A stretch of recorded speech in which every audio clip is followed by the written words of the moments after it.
மக்கள் அனைவருக்கும் நம்ம பாண்டியா கிங்டமோட வணக்கம். இப்போ தமிழகத்தில் ஒரு அரசியல் நெருக்கடி ஏற்பட்டு ஒரு எமர்ஜென்சியை நோக்கி ஒரு அபாய கட்டத்தை நோக்கி போய்கிட்டு இருக்கு.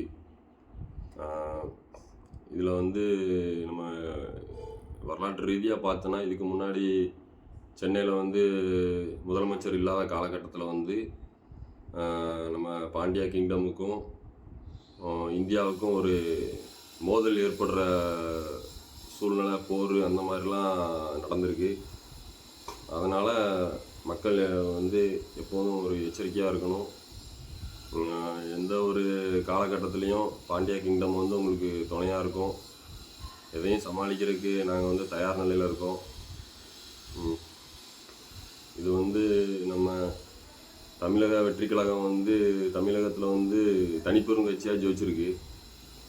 அது ரூல்ஸ் படி பெரும்பான்மை நிரூபிக்கிறது சட்டமன்றத்தில் தான் பெரும்பான்மை நிரூபிக்கணும். சோசியல் மீடியாவில் நிரூபிக்க வேண்டியதில்லைன்னு சொல்லி நினைக்கிறேன். ஆளுநர் பதவி பிரமாணம் பண்ணி வைக்க மாட்டேங்காரு.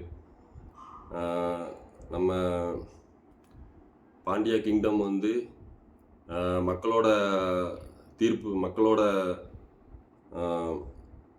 தீர்ப்புக்கு மதிப்பளித்து தமிழக வெற்றி கழக தலைவர் தளபதி விஜய் அவர்களை union government of India objection தெரிவிக்கலான்னா பாண்டிய ராஜ்யம் அங்கீகாரம் கொடுக்கறதுக்கு தயாராக இருக்குது பதவி ஏற்கிறதுக்கு. அப்படி இந்தியன் கவர்மெண்ட் ஆஃப் இந்தியா எதிர்க்கிற பட்சத்தில் தமிழக வெற்றி கழக தலைவர் தளபதி விஜய் அவர்களை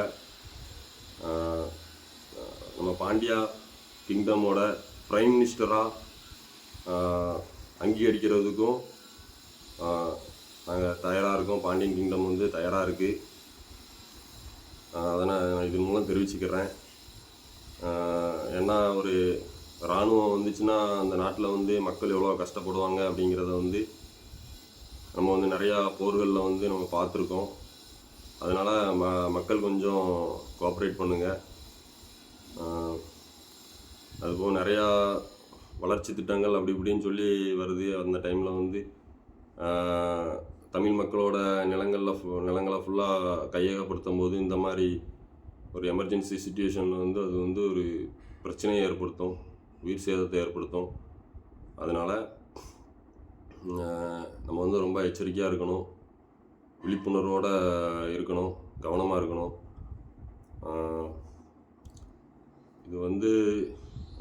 இதை நம்ம எதிர்கொண்டு தான் ஆகணும். ஏன்னா கடந்த காலங்களில் நம்ம கடும் போர்களை சந்தித்து தான் எதிர்கொண்டு இப்போ நம்ம வாழ்ந்துகிட்ருக்கோம். ஏன்னா காங்கிரஸ் இருக்கும்போது அந்தளவுக்கு ஒரு இரக்கம் இல்லாத சூழ்நிலை தான் நிலவிட்டு இருந்துச்சு. இப்போ எப்படி இருக்குதுன்னு தெரியல. நாங்கள் பாண்டிய ராஜ்யம் தான் மன்னர்களோட படையெடுப்பில் இந்தியர்களுக்கு நாங்கள் அடைக்கலம் கொடுத்துருக்கோம். அதனால் அந்த நன்றி உணர்வுக்காக நம்ம மேலே தாக்குதல் நடத்த மாட்டாங்க அப்படின்னு சொல்லி நாங்கள் ஒரு நம்பிக்கையோடு இருக்கோம்.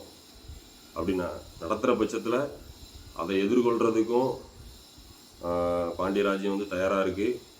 அதுக்கு பிறகு பாண்டிய ராஜ்யத்தோட கட்டுப்பாடுகளை மீறி நடைபெறும் விளைவுகளுக்கு நாங்கள் பொறுப்பேற்க முடியாது.